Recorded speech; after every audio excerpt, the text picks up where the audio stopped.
आज यहाँ पर शैक्षिक अनुसंधान परिषद के द्वारा प्रशिक्षण एवं अन्य कार्यक्रमों के लिए जहाँ पर यहाँ सभागार निर्मित हुआ है, उस सभागार का लोकार्पण भी हुआ और साथ में हमारे जो पंडित दीनदयाल उपाध्याय शैक्षिक उत्कृष्टता पुरस्कार हैं, उसमें हमारे विद्यालय और शिक्षकगण, विद्यार्थी और साथ में जो CSR फंड के द्वारा तब अनेक स्थानों पर शिक्षा के उत्थान के लिए शिक्षा विभाग के सहयोग में स्मार्ट क्लास, वर्चुअल क्लास इसको बनाने में अपना योगदान देते हैं, उन सभी को सम्मानित किया गया और निश्चित रूप से मेधावी छात्र छात्राओं का भी आज यहाँ पर सम्मान हुआ है।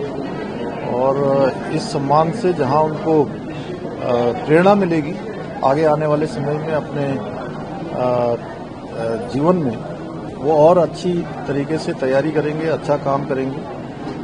इस सम्मान से प्रेरित होकर जीवन के हर क्षेत्र में उनको आगे जाने के लिए और ऊर्जा प्राप्त हो, उनके अंदर उत्साह आएगा। इसके निमित्त कार्यक्रम हुआ है। साथ में जो भवन बनकर तैयार हुआ है, इस भवन का शिलान्यास भी हम लोगों ने आज से 2 वर्ष पहले किया था और शिलान्यास हुआ और आज लोकार्पण भी हो गया कि हम आदरणीय प्रधानमंत्री मोदी जी के नेतृत्व में जिन कामों को शुरू करते हैं, जिन योजनाओं की शुरुआत करते हैं, उन योजनाओं को पूरा भी करते हैं। सर, देखिए, सावन का पवित्र मास है और बाबा केदार की हम सब पर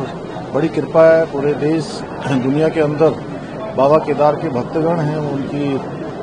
दर्शन के लिए आते हैं, क्योंकि माननीय प्रधानमंत्री जी के नेतृत्व में और उनके प्रधानमंत्री बनने के बाद वहाँ पर नवनिर्माण और पुनर्निर्माण के अनेक कार्य पूरे हुए हैं, अनेक कार्य अभी चल रहे हैं, वो सब तेजी से पूरे हो रहे हैं। आदरणीय प्रधानमंत्री मोदी जी बाबा केदार के अनन्य भक्त हैं और जितनी बार वो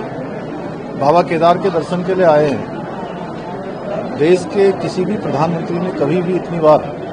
बाबा केदार में, मैं समझता हूँ उसका 10% भी कोई भी प्रधानमंत्री वहाँ नहीं पहुँचा है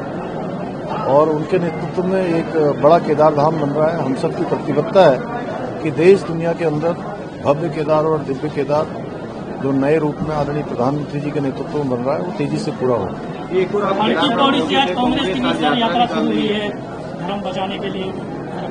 देखिए, जो लोग संसद के अंदर हो या अपनी कार्यशैली में अपने चुनावों के दौरान पूरे समय में सनातन का विरोध करते रहे हैं और बाबा केदार तो सनातन के एक तरह से फाउंडर हैं, वहाँ पर वो प्रतीक हैं, तो जो लोग सनातन का विरोध करते रहे हैं उनकी यात्रा केवल एक ढकोसला है। उनको तो सबको जो है प्रायश्चित यात्रा करनी चाहिए। जो सनातन को गाली देने का काम किया है, हिंदू देवी देवताओं का अपमान का काम किया है, हिंदू धर्म को, सनातन को जो लोग कहते हैं कि मलेरिया है, वायरल है, डेंगू है, ऐसे लोग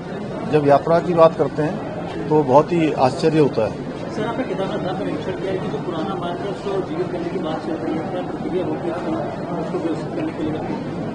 नहीं, देखिए, जितने भी, चूंकि हमारे जो भी धाम हैं, चारों धामों में इस बार जिस प्रकार से यात्रा के शुरुआती दिनों में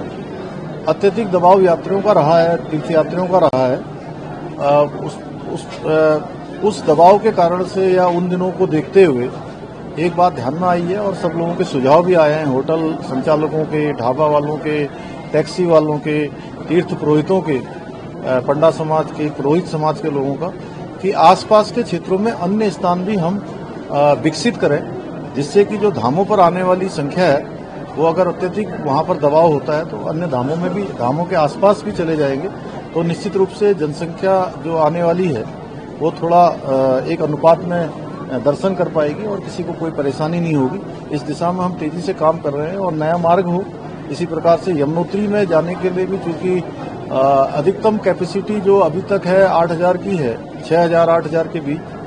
वो कैपेसिटी भी दुगनी हो सकती है। उसके लिए आने का मार्ग अलग और जाने का मार्ग अलग बना दें। इसी प्रकार से केदार धाम जाने का मार्ग भी जो है हमारी आने वाले समय के जो हमारे प्रस्ताव हैं, प्रस्ताव में है। आज यहाँ पर शैक्षिक अनुसंधान परिषद के द्वारा प्रशिक्षण एवं अन्य कार्यक्रमों के लिए जहाँ पर यहाँ सभागार निर्मित हुआ है, उस सभागार का लोकार्पण भी हुआ और साथ में हमारे जो पंडित दीनदयाल उपाध्याय शैक्षिक उत्कृष्टता पुरस्कार हैं उसमें हमारे विद्यालय और शिक्षकगण, विद्यार्थी और साथ में जो CSR फंड के द्वारा तब अनेक स्थानों पर शिक्षा के उत्थान के लिए शिक्षा विभाग के सहयोग में स्मार्ट क्लास, वर्चुअल क्लास इसको बनाने में अपना योगदान देते हैं, उन सभी को सम्मानित किया गया और निश्चित रूप से मेधावी छात्र छात्राओं का भी आज यहाँ पर सम्मान हुआ है। और इस सम्मान से जहाँ उनको प्रेरणा मिलेगी आगे आने वाले समय में अपने जीवन में वो और अच्छी तरीके से तैयारी करेंगे, अच्छा काम करेंगे। इस सम्मान से प्रेरित होकर जीवन के हर क्षेत्र में उनको आगे जाने के लिए और ऊर्जा प्राप्त हो, उनके अंदर उत्साह आएगा, इसके निमित्त कार्यक्रम हुआ है। साथ में जो भवन बनकर तैयार हुआ है, इस भवन का शिलान्यास भी हम लोगों ने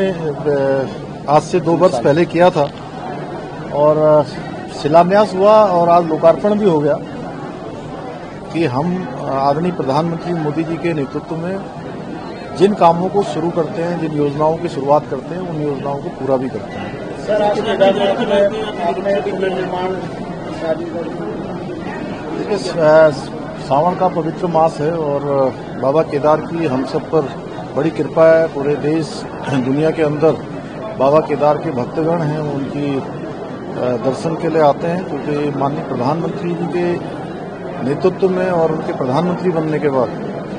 वहाँ पर नवनिर्माण और पुनर्निर्माण के अनेक कार्य पूरे हुए हैं, अनेक कार्य अभी चल रहे हैं, वो सब तेजी से पूरे हो रहे हैं। आदरणीय प्रधानमंत्री मोदी जी बाबा केदार के अनन्य भक्त हैं और जितनी बार वो बाबा केदार के दर्शन के लिए आए हैं, देश के किसी भी प्रधानमंत्री ने कभी भी इतनी बार बाबा केदार में मैं समझता हूँ उसका 10% भी कोई भी प्रधानमंत्री वहाँ नहीं पहुँचा है और उनके नेतृत्व में एक बड़ा केदार धाम बन रहा है। हम सब की प्रतिबद्धता है कि देश दुनिया के अंदर भव्य केदार और दिव्य केदार जो नए रूप में आदरणीय प्रधानमंत्री जी के नेतृत्व में बन रहा है वो तेजी से पूरा हो। कांग्रेस की मिसाल यात्रा शुरू हुई है धर्म बचाने के लिए। देखिए, जो लोग